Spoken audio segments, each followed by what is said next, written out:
Ажырасқаныма өкінемін. Осындағы көптеген хат иелерінің сырларын оқи отырып, тек бір жақты пікір айтып, бір ғана адамды кінәлі етуге болмайтынын түсіндім. Бірақ адамдар тек өзін ақтап алуға құштар ғой. Осында жарияланатын хаттардың көпшілігінде отбасының бұзылуына енесі немесе күйеуі кінәлі болып шығады.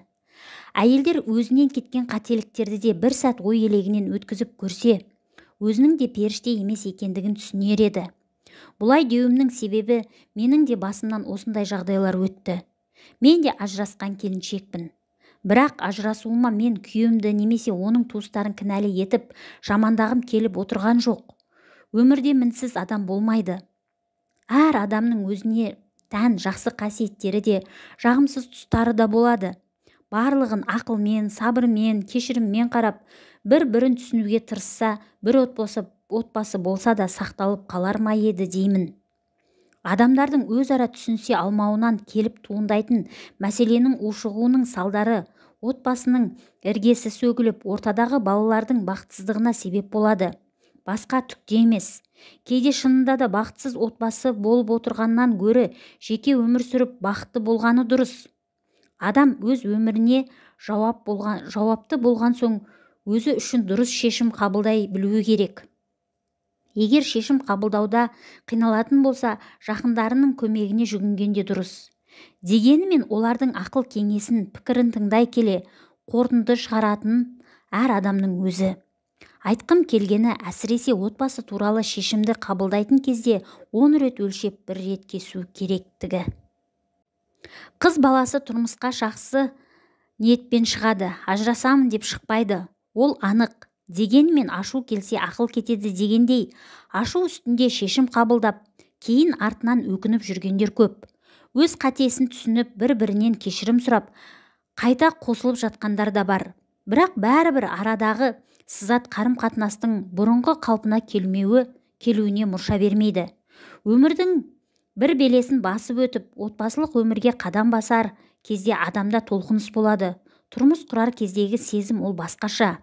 Қиналасың, жаңа өмірге бейімделу оңай емес.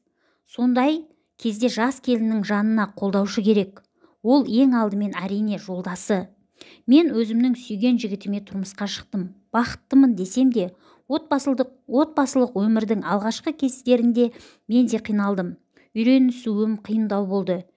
Өйткені екеуміздің тәрбие алған отбасыларымыздағы айырмашылық көп болды. Сәбиімді өмірге әкеліп, дипломымды да алдым, шүкір етемін.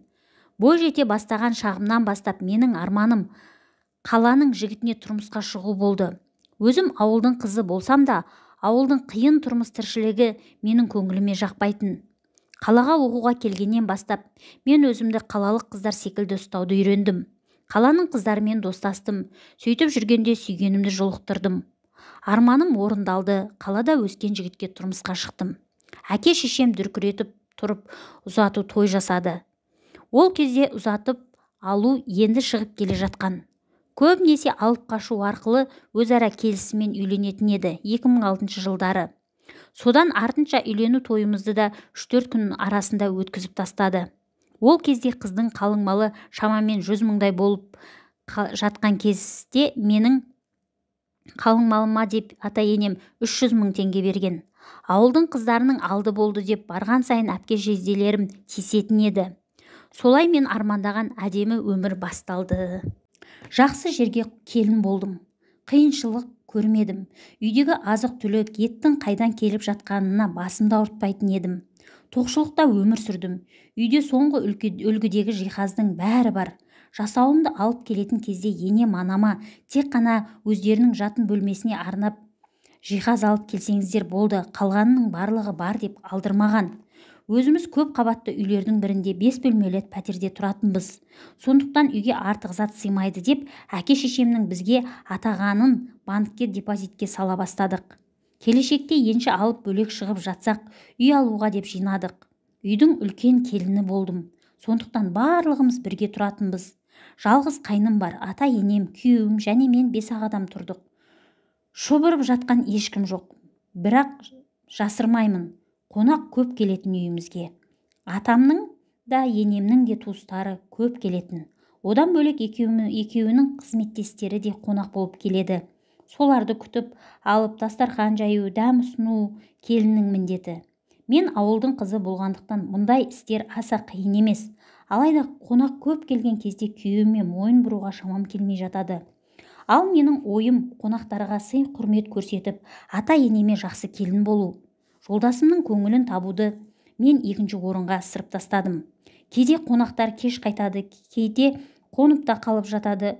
Сондай сәттерде жолдасыммен оңашада өз жатын бөлмемізде жатсақ та, ауылдың ұяң қызы ретінде көп тартынатын едім. Үйде қонақтар бар, ұят болады, олар бізді естіп қояды деп ұлы сөздің ұяты жоқ жұбайлық міндетімді атқарудан қашып жүрдім. Содан бастап күйеуім біртіндеп менен суына бастады.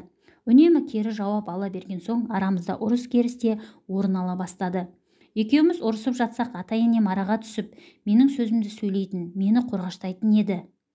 Ол кісілерге ешқандай өкпем жоқ. Әрдайым мені қолдады. Бірақ біз жолдасым екеуміз бір бітімге келе алмадық. Үнемі ұрсамыз, төсекте бір-бірімізге теріс қарап жатамыз.